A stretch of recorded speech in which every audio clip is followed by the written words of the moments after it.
Olá! Vamos fazer um vídeo aqui sobre essa unidade, discutindo um ponto bem importante, a comutatividade.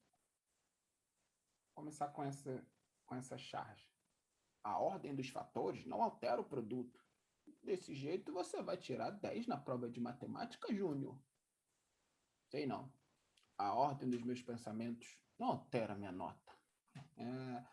O Júnior tá sacando, hein? Vejam essa agora. Cheguei nessa espelunca. Quanto é 5 vezes 3? 15. Hã? E quanto é 3 vezes 5? Também 15? A ordem dos fatores não altera o produto. Vamos ver, peguei no dicionário o significado da palavra comutativo. É a definição do dicionário, que comuta, relativo à troca. Vocês têm que lembrar dessa acepção. E conseguir uma forma de que os estudantes entendam essa palavra comutar como está relacionado a uma troca. Lógica e matemática. Disse de uma lei de combinação referente a elementos de um conjunto e cujo resultado não se altera se as posições são trocadas. Então, se você quiser ensinar para alguém, ou se você quiser entender, você tem que entender essa lógica da troca, essa lógica aí, sem alterar o resultado. E aí, pegando aí o que a gente viu nessa unidade, então, para dois elementos A e B que pertencem ao conjunto E, então a gente tem um conjunto E, né, conjunto com letra maiúscula, né, elementos com letras minúsculas, e a gente tem A e B que pertencem a esse elemento. Se tem uma operação definida asterisco nesse elemento, aí se a gente tiver que operar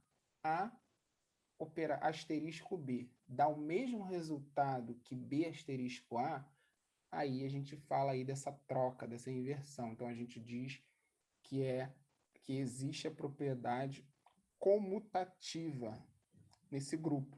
Então, o grupo formado pelo conjunto E mais a operação asterisco, ele definida nesse conjunto E, ele apresenta essa comutatividade, porque a asterisco B é igual a B asterisco A. Existem muitos conjuntos que isso não ocorre, né? Então, exemplo de operação comutativa, a multiplicação no conjunto dos reais, por exemplo, 26 vezes 3, ou no conjunto dos inteiros, 26 vezes 3 dá o mesmo que 23 vezes 6. Existe a comutatividade aí. Também a soma no conjunto dos inteiros ou dos reais, ou dos racionais, né? 5 mais 4 é igual a 9, assim como 4 mais 5 é igual a 9. Bom, mas há quem discorde. Veja esse rapaz. Se você acha que a ordem dos fatores não altera o produto, experimente dormir uma noite com Maria, José e outra durma com José Maria. Então aqui a gente tem um exemplo, né, de um conjunto. O conjunto poderia ser todas as possibilidades de pessoas que você poderia dormir. Todas as possibilidades de pessoas que você poderia dormir. E aí, aqui há uma certa brincadeira, né? Mas dormir uma noite com Maria José é um elemento desse conjunto de todas as possibilidades, e dormir uma noite com José Maria seria outro elemento. Ou aí o conjunto pode ser aí a combinação desses nomes, né? Você pega José, Maria e faz a combinação entre esses nomes.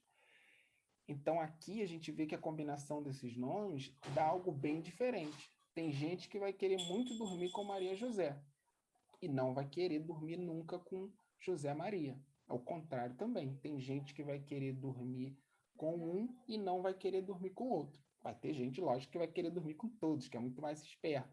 Mas, para muitos, isso vai fazer diferença.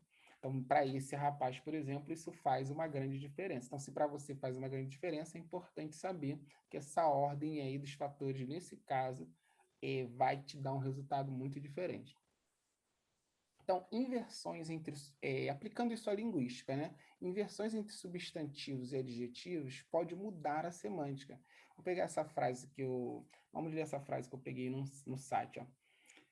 Essa mudança de sentido é inferida, né? Ela é deduzida, ela é inferida graças ao senso comum, à pragmática, não advindo do significado primário das palavras. Então você precisa ter um senso comum. Você não pode ser um robô, você precisa conhecer a dinâmica das relações daquela comunidade, você precisa conhecer a cultura daquela comunidade, você precisa ver qual é a pragmática que está se utilizando para determinadas relações, para determinadas reações. Isso vai interferir diretamente em como você vai interpretar o resultado dessa combinação linguística, substantivo, adjetivo. Vamos ver exemplo. Por exemplo, se eu pego grande homem, aqui eu coloquei o adjetivo antes do substantivo. Aí, se você botar isso no Google ou falar com alguém, o que vai vir à sua mente? Vai vir um Sêneca, por exemplo. Vai vir o Sêneca, o Martin Luther King, né, o Tales de Mileto. Então, Sêneca tem essa frase: se um grande homem cair, mesmo depois da queda, ele continua. Então, ele tem essa frase, a frase dele está na internet porque ele é um grande homem, a história, né? Um grande homem, uma grande mulher, dá no mesmo, né? Então, mas se eu inverter, se eu colocar o adjetivo depois, ficar homem grande, a ideia, né, tanto se você colocar no Google quanto se você falar para uma pessoa, a ideia já muda completamente. De grande homem para homem grande, né?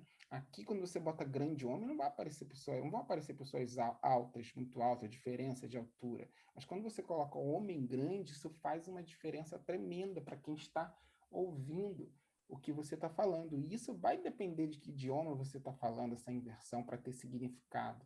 E de que cultura, né, que você está falando, de que pragmática está utilizando. Aqui, no caso aqui, esse rapaz, né, ele é também um grande homem, é famoso, mas isso não impede que ele seja um grande homem, mas ele é um homem grande. Então você vê que essa inversão fez uma diferença. A ordem das palavras, né? Mas aqui, por exemplo, para Sêneca, eu já não poderia utilizar a palavra homem grande, não pelo menos como a gente conhece, ele não é famoso por ser muito alto. Vamos pegar outros exemplos. Homem grande, grande homem, já falei, que faz muita diferença para a gente aqui, né?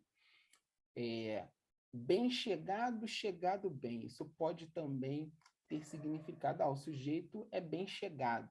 E aí, bem chegado, dependendo de que local que você tiver, se estiver de São Paulo, estiver no Rio, estiver onde for, esse bem chegado pode significar que pô, o cara é bem chegado, o cara é bacana, ele chegar, ele vai ser bem, vai somar o grupo.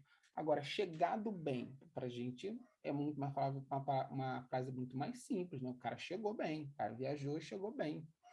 Agora, esse de baixo ainda é mais significativo, mas dependendo de que grupo. Isso que a gente está falando, não só do senso comum, mas também da pragmática. Depende de que grupo que você está falando. Quando eu falo boa mãe ou mãe boa, dependendo do grupo, isso vai ter significado muito diferente. Essa expressão boa mãe vai ser quase para todos bem entendida. Mas quando eu falo mãe boa, dependendo do grupo que você tiver, se você estiver no grupo da empresa, dependendo de quem estiver no grupo, se estiver na reunião da empresa, uma reunião séria, falar mãe boa, todo mundo vai entender como boa mãe. Mas se você estiver lá no café, só, ou no banheiro masculino, ou no futebol, e falar mãe boa, você sabe que vai ter um outro significado, dependendo também da região, do local, mas pode ter uma conotação bem diferente. E se você utilizar as duas sem se preocupar com o resultado, se inverter sem preocupar com o resultado, você pode ter resultados inesperados. Você pode falar uma coisa e ser entendido de outra forma. Isso é que traz a dificuldade para algumas traduções automáticas. No inglês, por exemplo, não tem isso. O adjetivo é antes. Né? Geralmente, o adjetivo é antes. Então, esse problema que a gente falou, ele não procede. Mas aí, quando você tem algumas frases simples, o aplicativo pode entender que você só errou a posição do adjetivo, mas tem adjetivo que ele é feito, por exemplo, com a ing, né? Ele é feito com participe. Então, se você mudar a posição, pode dar uma ideia também completamente diferente. Então, isso complica para poder fazer as traduções. É isso aí. Vamos concluir esse vídeo aqui, tá bom? Tchau.